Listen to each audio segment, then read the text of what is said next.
പ്രിയമുള്ളവരെ, ഇന്ന് നമ്മൾ പരിചയപ്പെടുത്തുന്ന പുസ്തകം the monk who sold his Ferrari എന്ന റോബിൻ ശർമ്മയുടെ പുസ്തകമാണ്. അതിനെ വിജയം സുനിശ്ചിതം എന്ന ടൈറ്റിലിൽ മലയാളത്തിലേക്ക് ജെനി ആൻഡ്രൂസ് വിവർത്തനം ചെയ്ത ഒരു പുസ്തകമാണ് പരിചയപ്പെടുത്തുന്നത്. ഏകദേശം ഇത് 183 പേജാണ് ഇതിനുള്ളത്. ഇതിൽ അടിസ്ഥാനപരമായിട്ട് പ്രാഥമികമായിട്ട് ഇതിൽ പറയുന്നത് മനുഷ്യൻ്റെ വിജയത്തിൻ്റെ പ്രധാനപ്പെട്ട ഘടകം പണമല്ല, അതിനപ്പുറത്ത് പലതുമാണ് മനുഷ്യൻ്റെ വിജയം. ഒരാൾ വിജയിയാണോ പരാജിതനാണോ എന്ന് തീരുമാനിക്കുന്നത്. ഒരു വക്കീലായിരുന്ന ജെയ്സൺ, അദ്ദേഹത്തിന് ഒരുപാട് സമ്പാദ്യങ്ങളുണ്ട്, ആഡംബര ജീവിതമാണ്. അങ്ങനെ ഇരിക്കെ ഒരു ദിവസം അദ്ദേഹത്തിന് ഹാർട്ട് അറ്റാക്ക് ഉണ്ടാവുകയും അദ്ദേഹം തൻ്റെ ജോലി രാജിവെച്ച് യൂറോപ്പിൽ ജീവിച്ചിരുന്ന അദ്ദേഹം ഇന്ത്യയിലെ ഹിമാലയത്തിൻ്റെ മഞ്ഞുമലകൾക്കപ്പുറത്ത് ഷിവാന എന്ന മഞ്ഞുകൾ താണ്ടി നടന്നു പോയി.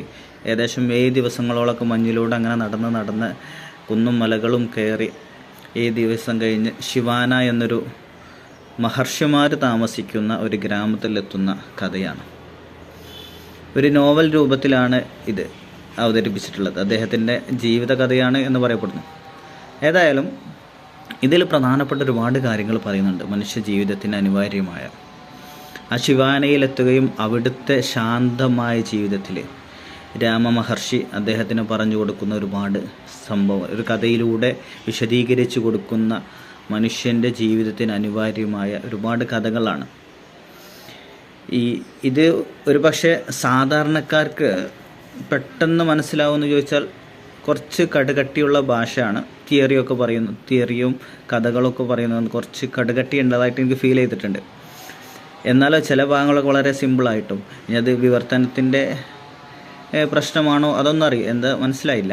ഏതായിരുന്നാലും ഇത് വായിക്കുകയാണെങ്കിൽ അദ്ദേഹത്തിന് ഇതിൻ്റെ കഥ പറഞ്ഞവർ ഒരു ഫെരാരി വിറ്റ ഒരു ആത്മീയ നായകൻ, ഒരു മഹർഷി, അതായത് വിലപിടിപ്പുള്ള ഒരു കാറാണ് ഫെരാറി കാർ വിറ്റുകാണ്ട് അദ്ദേഹത്തിൻ്റെ സമ്പാദ്യങ്ങളും എല്ലാം ഒഴിവാക്കി അദ്ദേഹം ഈ ആത്മീയ ജീവിതത്തിൻ്റെ സമാധാനം തേടിയുള്ളൊരു യാത്രയാണ്. അതിൽ അദ്ദേഹത്തിന് അനുഭവിച്ച കാര്യങ്ങൾ അദ്ദേഹം തിരിച്ചു വന്ന് അദ്ദേഹത്തിൻ്റെ കീഴിൽ ജോലി ചെയ്യുന്ന ഒരാളോട് പറഞ്ഞു കൊടുക്കണം. ഒരു രാത്രി ഇരുന്ന് ആ രാത്രി അവർ പറയുമ്പോൾ അതിൽ നമ്മൾ മനസ്സിലാക്കണം, നമ്മൾ ഒരു സംഗതിയിലേക്ക് അതിൽ മാനസികമായിട്ട് നമ്മൾ തയ്യാറെടുത്ത് കഴിഞ്ഞാൽ ഉറക്കവും ഭക്ഷണവും ഒന്നും നമുക്കൊരു പ്രശ്നമാവില്ല എന്നുള്ളതാണ്. അങ്ങനെ അവർ രാത്രി കഥ പറയാനിരിക്കുകയും നേരം വെളുത്ത് സൂര്യൻ ഉദിച്ച് കുറച്ചിങ്ങനെ ഉദിച്ച് കുറച്ച് കഴിയുന്നത് വരെ ഈ കഥ ഇങ്ങനെ പറഞ്ഞുകൊണ്ടിരിക്കുകയാണ്. അപ്പോൾ ഉറക്കമില്ല, നാളത്തെ ജോലിയുണ്ട്, അടുത്ത ദിവസത്തെ ജോലിയെക്കുറിച്ചൊന്നും ആവലാതികളില്ലാതെ, ഇടയ്ക്കിടയ്ക്ക് ആവലാതികൾ പറയുന്നു. പിന്നെ ഈ കഥയിൽ ഈ വിജയത്തിലേക്കുള്ള വഴി പറഞ്ഞു കൊടുക്കുന്നതിൽ ആ സംസാരത്തിൽ മുഴുകി അവരിങ്ങനെ പോവാണ്. ഏതായിരുന്നാലും നമ്മൾക്ക് വായിക്കുകയാണെങ്കിൽ, ഈ പുസ്തകം വായിക്കുകയാണ് നമ്മളെ ജീവിതത്തിൽ പണം ഒരു പ്രധാനപ്പെട്ട ഘടകമാണെങ്കിലും അതോടൊപ്പം പണം മാത്രമല്ല, പണം ഒരു ഘടകം മാത്രമേ ഉള്ളൂ. അതിനപ്പുറത്ത് വേറെ മറ്റു പലതുമാണ് നമ്മുടെ ജീവിതത്തിൻ്റെ ഘടകം. അതിനുള്ള ഒരു 7 വഴികളാണ് ഈ പുസ്തകത്തിൽ പ്രധാനമായിട്ട് പറയുന്നത്. ഒന്ന്, നമ്മളെ മനസ്സിനെ നിയന്ത്രിക്കുക, അനാവശ്യ ചിന്തകളിൽ നിന്ന്, വേണ്ടാത്ത കാര്യങ്ങൾ, മറ്റുള്ളവരെ കുറിച്ചുള്ള അങ്ങനെ അനാവശ്യ കാര്യങ്ങൾ നമ്മളെ മനസ്സിനെ നിയന്ത്രിക്കുക എന്നുള്ളതാണ് ഒന്നാമത്തെ കാര്യം. രണ്ടാമത്, ലക്ഷ്യത്തെ പിൻചെല്ലുക.